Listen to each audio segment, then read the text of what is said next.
have a simple, quick question. Have you ever felt overwhelmed, stressed, or just lonely and you pick up your phone, get on social media, TikTok, Instagram, any platform, you see a comment, you see a post, you see a video that immediately brightens your mood, makes a smile in your face, and just makes you feel like, oh, I totally get that. That's totally me. I can relate. It just makes you feel not alone. And that is the power of social media. That is what I want to talk about and focus on. Something that not a lot of people like to talk about, which is the positive side. Because we all know that social media has a lot of criticisms, which rightfully so, because some of them are really valid. There's pros and cons, but the truth is it can be really good and we can use it good for our mental health. Nowadays, we live in a world where TikTok, Instagram, they're legit part of our daily lives, our daily routines. And when we use these platforms with intention, it could really become a powerful tool to offer support for our well-being. I've researched and read a couple articles from Harvard and NIH, which is the National Institute of Health, and some other peer-reviewed medical journals, and I found that social media can support mental health by three things, which is emotional expression, being a part of community, and providing and getting access to digital wellness tools. First thing I want to talk about, which I could totally relate, is emotional expression. We all know how hard it is to talk about our trauma, our experiences, depression, anxiety, and burnouts in real life. But in social media, you see them. People are talking. People are being brave enough to hit that record on that video to talk about their experiences and putting themselves out there. And in return, they find someone else who feels exact way that they're feeling. 2022 report by the Harvard School of Public Health called Social Media Can Be Good for Youth Mental Health found platforms like Instagram or TikTok gives people space and just a platform to talk about their experiences and their inner thoughts about their stress and trauma. And when this kind of expression, it reduces shame and invites support and helps others realize they're not alone. Think about the hashtags of mental health awareness, hashtag it's okay to not be okay. These are just not trends, but more of a movement. It's kind of condensed these videos that people put out there that you can see and hear their experiences and offer encouragement and basically start a conversation that can break down the stigma surrounding mental health. Because oftentimes we all know before social media, a lot of older adults, mental health was not a thing. It was more of like, come on, buck up. If you're feeling down or if you're feeling depressed or you just don't want to do anything, you got to get up and do it because you have no other choice. So people tend to bury their feelings, to suppress these feelings. But, many users, look at this and they are being seen, they are being heard.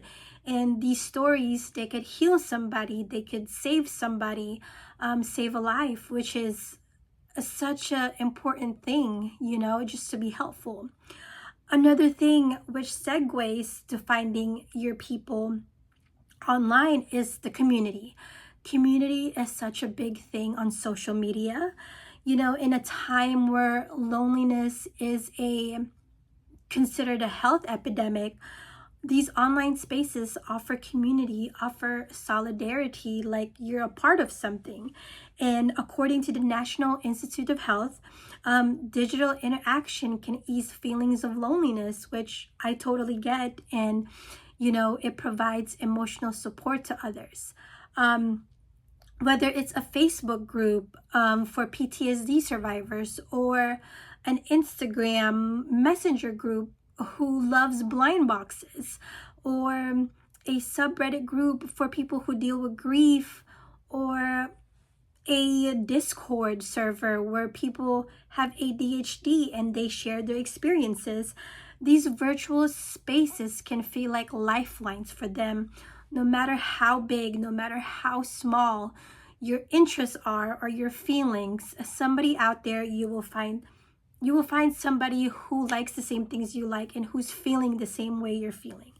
People listen, people respond, and people care. And, even peer-led mental health communities have found that, having community and being seen and feeling like they're being heard help with their self-esteem and boost their confidence. Lastly, I want to talk about how social media connects us to real tools and resources. A 2021 study published in Frontiers in Psychiatry found that platforms like YouTube, TikTok are starting to become like digital classrooms for us. There are licensed therapists or doctors who come on these platforms recording videos to help others and give out techniques on how to handle panic attacks or how to handle in a stressful situation and how to navigate that. Those are really helpful, and they're there offering their services for free, and it's out there to be, to be seen, and you can learn something from it. Another recent study from NIH called Social Media for Public Health showed that this content is very helpful for young people who can't access therapy, or who are not near or can't access care. These middle of nowhere towns, it makes you feel connected to somebody else that can help you. Even crisis hotlines and mental health apps, I've seen it myself scrolling through TikTok.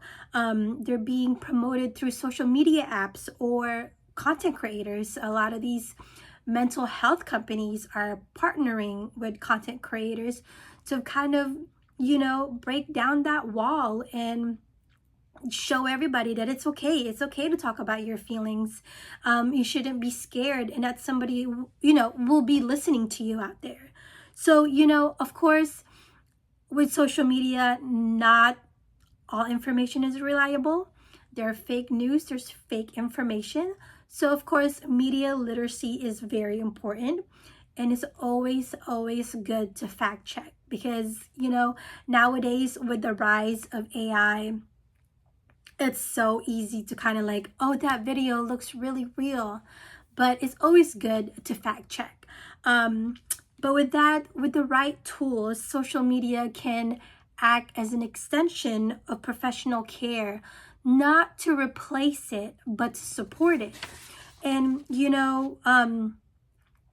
what I'm trying to prove here, and, the takeaway of all this is that social media encouraged to open up, your emotions and how it connects people from all over the world, that somebody out there that understands you, and also it connects you to the right resources and the right tools. It's out there, to help you and to guide you, even through different time zones and different continents, how far away you are.